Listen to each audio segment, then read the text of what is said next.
Hello guys, সবাইকে জানাচ্ছি রমজানের শুভেচ্ছা। সামনে ঈদ খুব কাছাকাছি চলে এসেছে। সবাই চায় ঈদে মনের মতো করে সাজাতে খুবকে। তো মনের মতো করে সাজাতে চাইলে কিছু আইডিয়া নিতে পারেন এই বাসাটা দেখে। এটা আমার মামার বাসা, চমৎকার সুন্দর করে বাসাটা সাজানো আছে। আসলে একটু অন্ধকার, সবাই ঘুমাচ্ছে, এই জন্য আমি লাইট জ্বালাচ্ছি না। তবে দেখতে পারেন কোন জায়গায় কীভাবে রেখেছি।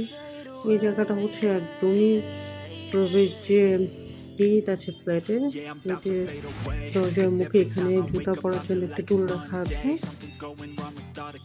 পাশে একটা ফুলদানি আছে,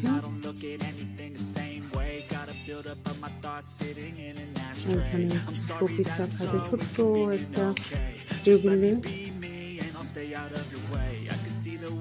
আর এটা ডাইনিং, পাশে হচ্ছে ড্রয়িং রুম।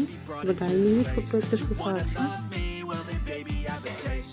ড্রয়িং রুমটাও খুব পরিপাটি করে সাজানো আছে।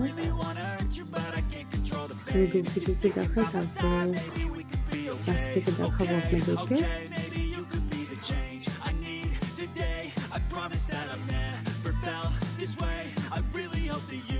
আস্তে আস্তে দেখানোর চেষ্টা করছি আপনাদেরকে। এখানে একটা অনেক সুন্দর বারান্দা আছে রুমের সাথে। কেউ যদি স্মোক করতে চায় এখানে বসে করতে পারে, রেস্টে আছে। কারণ বেড়াতে এসে অনেকেই স্মোক করতে চায়, ঘরে স্মোক করলে প্রবলেম, এই জন্য এই পাশে বারান্দাটা আছে।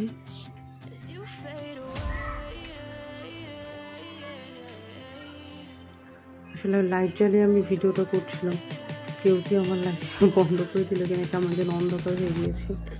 এটা হচ্ছে বেডরুম। এই রুমটাতে মূলত মামার বাসায় আসলে আমি থাকি। এই রুমটা খুব সুন্দর করে গোছানো, আর এই রুম থেকে বের হওয়ার পরে হচ্ছে ডাইনিং। এটা চারটে রুম আছে, আপনাদেরকে দেখাই।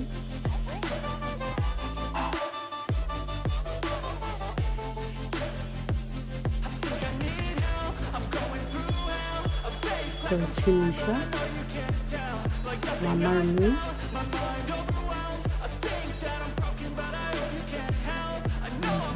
দাঁড়িয়ে পাশে টেবিলটাতে বসে টিভির ব্যবস্থা আছে।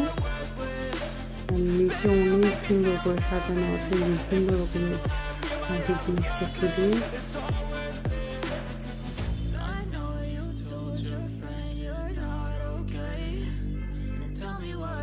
আমি এতক্ষণ তো দেখিয়েছি, আবার একটু আপনাদেরকে। এটা একটা শোপিসের আলমারি, এটাতে প্রচুর শোপিস রাখা আছে, অনেক দামি দামি শোপিস।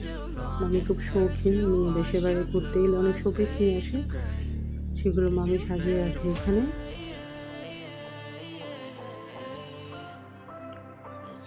আসলে ক্লাসের ভিতরে থাকায় খুব ভালো করে দেখানো যাচ্ছে না, ওই যেটুকু বোঝা যায় আর কি। দেয়ালেও অনেক সুন্দর সুন্দর পেন্টিং লাগানো আছে। পেন্টিংগুলো আসলেই খুব চমৎকার।